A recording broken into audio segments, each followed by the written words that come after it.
राधे राधे। हमारे हिंदू धर्म में एकादशी व्रत को व्रतों का राजा कहा गया है। और जब बात विजय एकादशी की होती है तो इसका महत्व और भी बढ़ जाता है।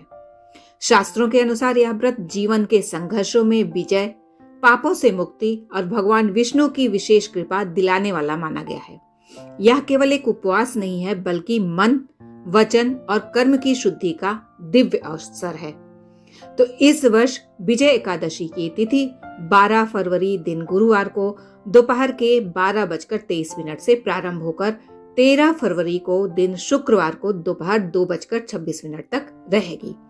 चूंकि एकादशी तिथि 2 दिन पड़ रही है और शास्त्रों में उदया तिथि का महत्व बताया गया है, तो इसीलिए व्रत 13 फरवरी दिन शुक्रवार को रखा जाएगा। जैसा कि हम सभी जानते हैं कि एकादशी का व्रत धारण करने वाले लोगों के लिए दशमी से ही नियम प्रारंभ हो जाते हैं। इसीलिए एक दिन पहले से ही सात्विक आहार और संयम का पालन करना चाहिए।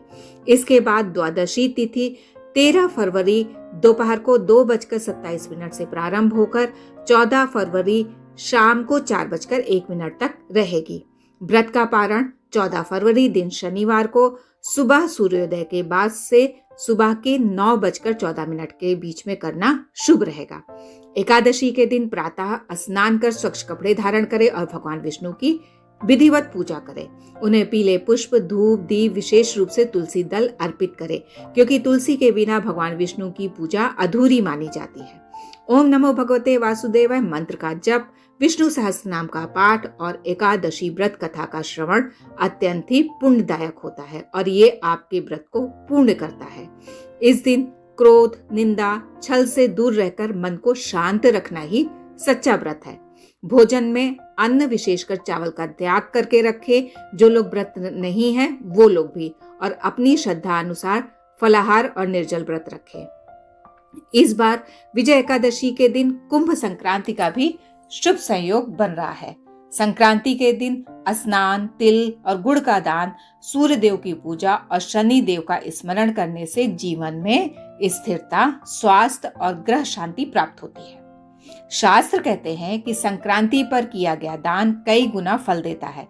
इसीलिए जरूरतमंदों को वस्त्र, अन्न या तिल दान करना अत्यंत ही शुभ रहेगा। द्वादशी के दिन विधि पूर्वक पारण करने से ही व्रत पूर्ण फल देता है। भगवान का स्मरण करते हुए पारण करें, यथाशक्ति दान अवश्य करें। विजय एकादशी हमें बाहर से नहीं बल्कि भीतरी विजय का संदेश देती है। इंद्रियों पर विजय, बुरे विचारों पर विजय, अब भगवान की शरण में जीवन की सच्ची सफलता। जो श्रद्धा से यह व्रत करता है उसके जीवन के मार्ग स्वयं भगवान प्रशस्त करते हैं। तो आप सभी को विजय एकादशी की हार्दिक शुभकामनाएं। अगर आपको यह पावन जानकारी उपयोगी लगी हो तो इसे अधिक से अधिक लोगों तक जरूर पहुंचाएं। राधे राधे।